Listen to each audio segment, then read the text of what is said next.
Hello, everyone, and welcome back to Everyday English Unlocked. I'm Maya. And I'm Ben. We are so excited to have you join us for another episode designed to help you unlock the wonderful world of English.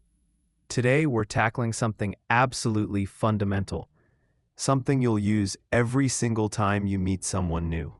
That's right, Ben. Today, we're going to talk all about how to introduce yourself, specifically focusing on telling people your name and where you're from.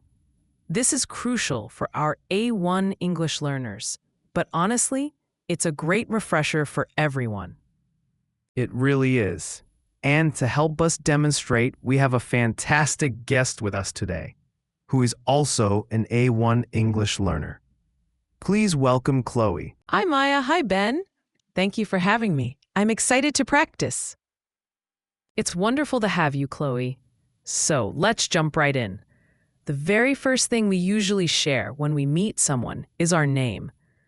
What's the simplest way to tell someone your name, Chloe? My name is Chloe, or I am Chloe. Excellent. Both are perfectly correct and super common. My name is Chloe is a classic, very polite way to introduce yourself. And I'm Chloe is a little more casual, but also very widely used.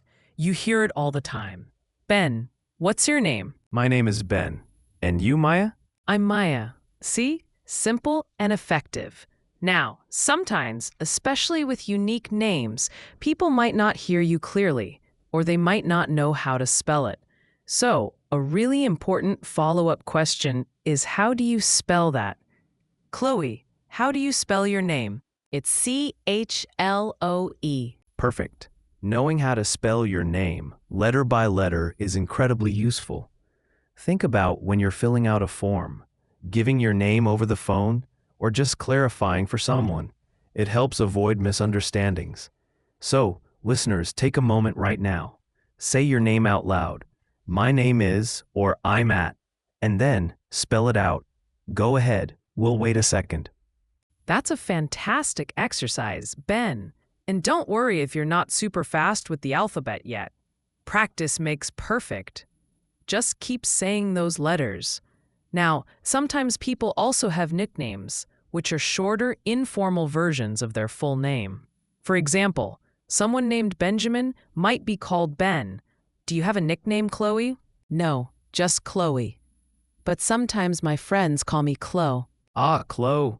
See, that's a lovely example of a common, casual nickname. It's good to know these things, but for formal introductions, stick to your full name. You're the name you prefer to be called by everyone. All right, so we've got names down. My name is Maya. How do you spell it? M-A-Y-A. Easy. Now, the second big piece of information we usually share when meeting new people, especially in an international context, is where we're from. Chloe, where are you from? I am from Brazil. Wonderful.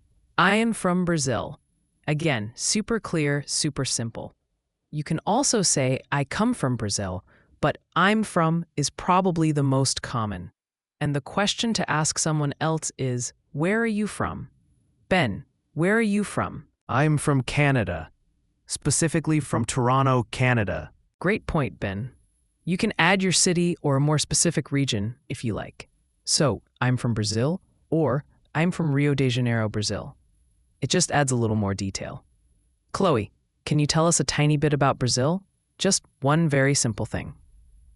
Brazil has many beautiful beaches and samba music. Fantastic. Short, sweet, and gives us a lovely image. That's exactly the kind of simple information you can share when someone asks about your country. You don't need a long speech, just one or two key, easy-to-understand facts. It's a great way to keep the conversation going. Absolutely. It's all about those small steps in building confidence. And this question, where are you from, is a universal icebreaker.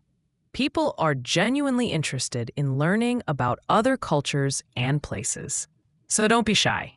All right, listeners, it's your turn again. Think about your country. How would you say, I'm from? And can you add your city or region? And then think of one very simple, positive thing about your country. Maybe it's famous for a type of food, or has a special animal or a particular kind of weather. Give it a try. All right, let's put it all together. Chloe, imagine you're meeting someone new at a party. What would you say? Hello, my name is Chloe. I am from Brazil. Perfect. And then the other person might say, "Nice to meet you, Chloe. I'm David. Where in Brazil are you from?" And just like that, you're having a conversation. This really highlights how these basic phrases are the building blocks, aren't they? They open the door to so much more interaction. They truly are. We've covered the essentials today. To quickly recap for everyone, when introducing yourself, you can say "my name is" or "I'm is." And it's super helpful to also know how to spell your name out, letter by letter. Yes, absolutely. And for sharing where you're from, the go-to phrase is "I'm from." You can add your city for more detail and have 1 or 2 simple facts ready about your country to keep the conversation flowing. These are your foundational phrases for making new connections. That's right. The main takeaway here is practice, practice, practice. Say these phrases aloud, try them with friends, or even just to yourself in the mirror.